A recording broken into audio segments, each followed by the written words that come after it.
Et ben on continue, on est sur une deuxième partie. On continue.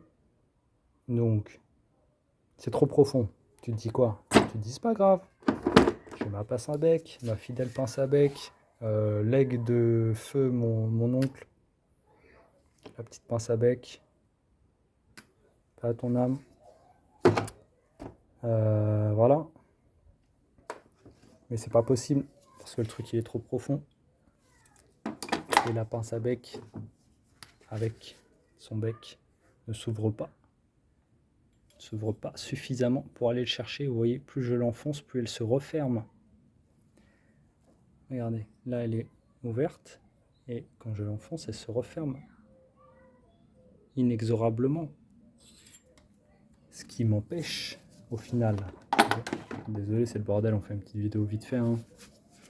Si ça peut servir à quelqu'un, en tout cas il a le tips, donc tu peux pas prendre le truc à l'intérieur et de toute façon tu n'auras pas assez de force avec une pince pour le 1, déjà pour le visser, 2, encore moins pour l'extraire. Alors ce qui se passe, c'est que forcément c'est un carré.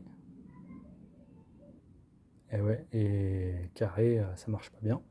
Donc la petite douille de 10, adaptée dessus. Alors quand on dit adapté, comprenons-nous bien, l'adaptation,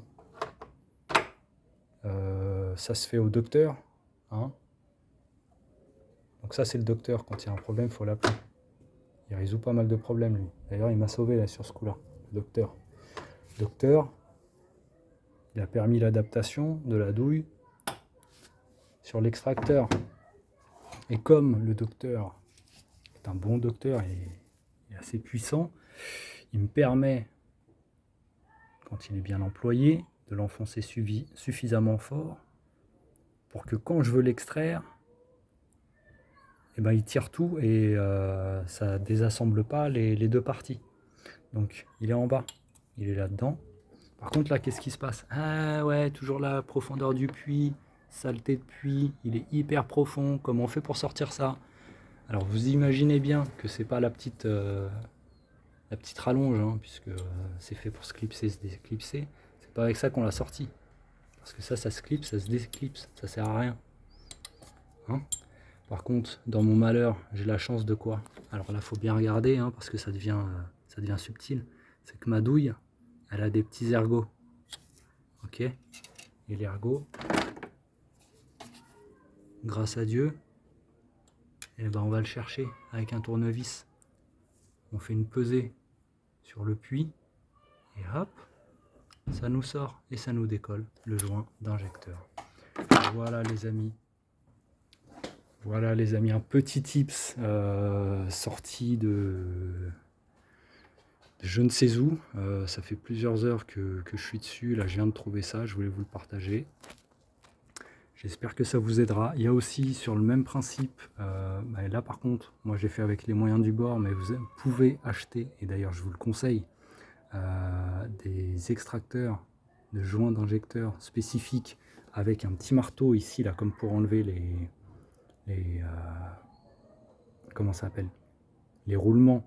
Il y a un marteau ici à inertie et clac, ça monte. Il y a un petit marteau ici qui circule. Et quand ça bute en haut, ça fait comme un marteau. Donc ça vous décolle le joint. Bon, moi j'en ai pas, donc j'ai fait avec les moyens du bord. Si vous êtes comme moi, vous avez vous n'avez pas de moyens, vous n'avez pas d'outils, et vous essayez de refaire vivre des voitures qui n'ont pas d'âge et qui ont dépassé depuis longtemps l'objectif kilométrique du constructeur, savoir quand même 240 000 km pour les françaises. Là on est déjà à plus de 300, je crois 330 000, hein, donc on a pas mal dépassé le compteur. Donc, si vous êtes comme moi dans la même situation, voilà, des petits tips comme ça. J'espère que ça vous aura été utile, j'espère que vous n'aurez jamais, je vous le souhaite, jamais à avoir besoin de ça, de faire cela. J'espère que vos joints d'injecteur se décolleront avant. Néanmoins, si vous êtes dans la panade, si vous êtes dans la galère, Eh bien, j'espère que le hasard de l'algorithme vous amènera sur cette vidéo et que vous pourrez accomplir votre mission et votre travail. Sur ce, je vous remercie pour votre attention. Je vous souhaite une bonne route et une bonne réparation pour les mécanos. Allez, ciao!